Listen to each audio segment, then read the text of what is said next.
Assalamualaikum warahmatullahi wabarakatuh. Shalom, Om Swastiastu, Namo Buddhaya, Salam Kebajikan. Perkenalkan, nama aku Rio Ardi Fernando, asal dari Kabupaten Sukoharjo, dan sekarang kuliah di UIN Raden Mas Said Surakarta, Prodi Perbankan Syariah.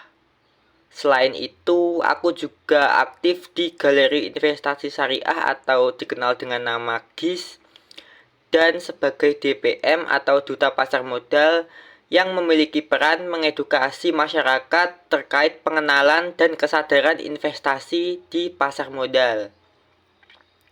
Nah, dalam kesempatan ini aku ingin memberikan sebuah edukasi kepada teman-teman semua terkait waspada investasi ilegal atau investasi bodong.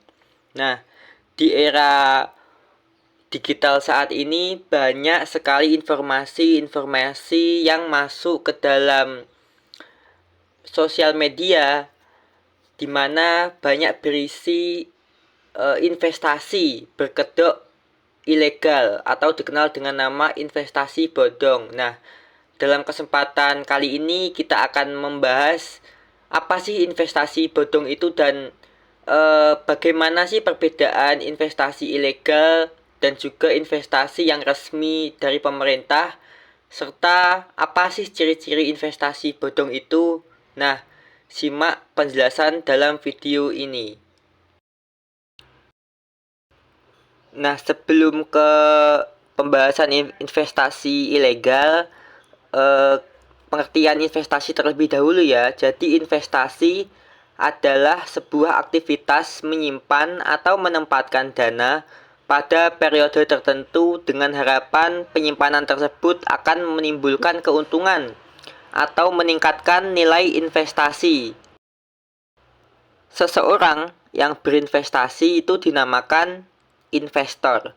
Bahwasanya investasi itu memiliki tujuan seperti yang sudah saya jelaskan tadi, yaitu mendapatkan return atau keuntungan dari hasil menanam modal, entah itu pada instrumen investasi seperti saham, reksadana, obligasi, maupun instrumen investasi lainnya. Tentunya seorang investor yang bijak dapat mengelola dana investasinya baik untuk keperluan jangka panjang maupun jangka pendek. Namun, dalam berinvestasi tentunya terdapat risiko yang harus dipahami oleh seorang investor. Sebab dalam berinvestasi itu return atau keuntungan berbanding lurus dengan kerugian. Jadi, ada keuntungan dan juga ada kerugian yang harus dialami oleh seorang investor. Untuk itu, pemahaman dan pengetahuan untuk meminimalisir resiko tersebut perlu sekali, seperti analisa fundamental maupun analisa teknikal. Investasi selain memiliki tujuan yaitu mendapatkan keuntungan, tentunya investasi dapat mendorong pertumbuhan perekonomian dengan memberikan sumber pembiayaan bagi perusahaan dan meningkatkan partisipasi masyarakat dalam laju pertumbuhan ekonomi. Nah, kita next selanjutnya yaitu mekanisme pasar modal. Nah, tentunya terdapat banyak sekali instansi yang berada atau sebagai regulasi di pasar modal ini. Seperti ada IDX atau Bursa Efek Indonesia, lalu ada KPEI, dan juga ada KSEI atau Kustodian Sentral Efek Indonesia.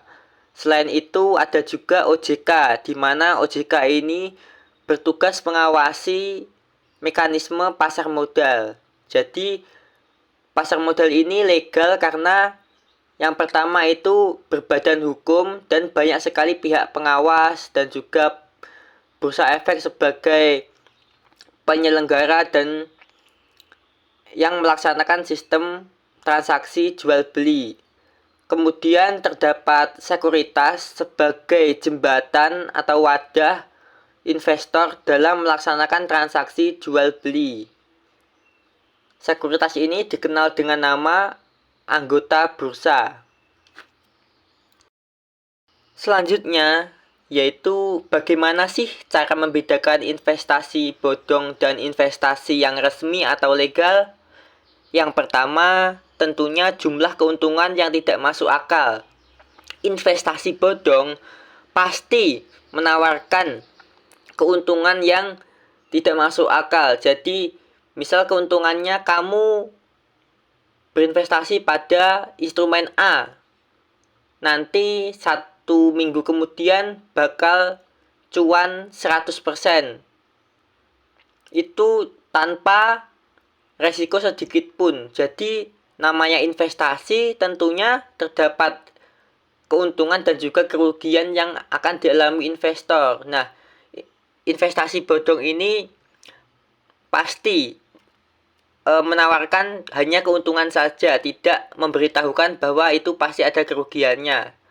Yang kedua, cara mengelola investasi yang tidak jelas. Jadi pastinya kita harus berhati-hati terhadap suatu oknum atau pihak yang tidak bertanggung jawab dengan cara mengelola investasi. Tentunya ketika kita titip dana ke oknum tersebut akan membawa uang kita lari atau pergi sehingga kita mengalami kerugian dan juga penipuan. Yang ketiga, tidak memiliki izin yang berbadan hukum seperti diawasi oleh OJK.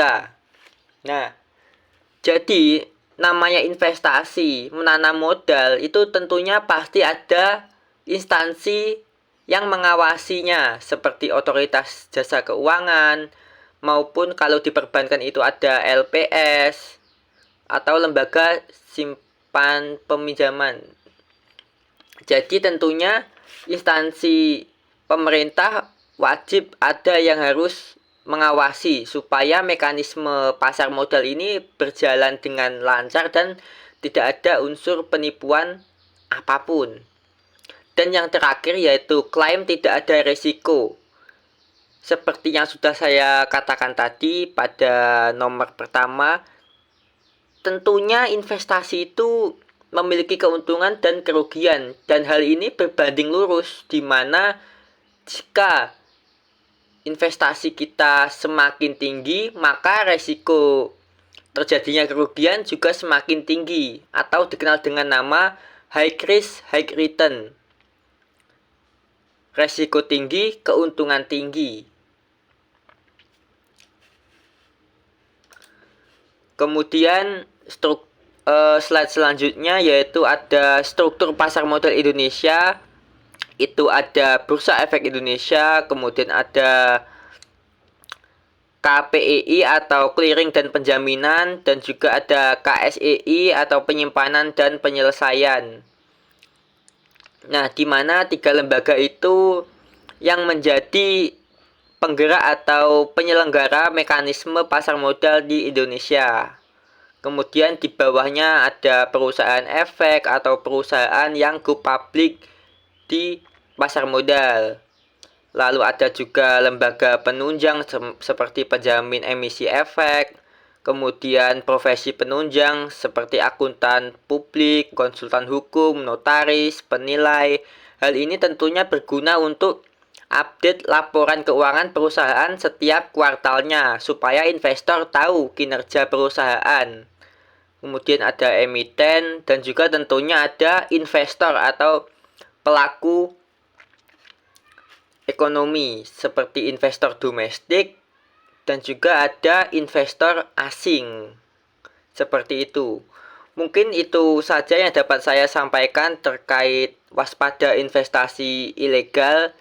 Bahwasanya investasi itu penting sekali untuk kita seorang investor karena selain mendapatkan return atau keuntungan dari hasil menjual atau berinvestasi pada sebuah efek, tentunya ada hal lain yaitu seperti mendapatkan dividen perusahaan atau keuntungan perusahaan yang dibagikan kepada para investor. Demikian yang dapat saya sampaikan, kurang lebihnya mohon maaf. Harapannya semoga dengan melihat video ini teman-teman bisa mendapatkan wawasan dan juga pengetahuan terkait pasar modal dan tentunya dapat bermanfaat dalam kehidupan sehari-hari. Wassalamualaikum warahmatullahi wabarakatuh. See you next time guys.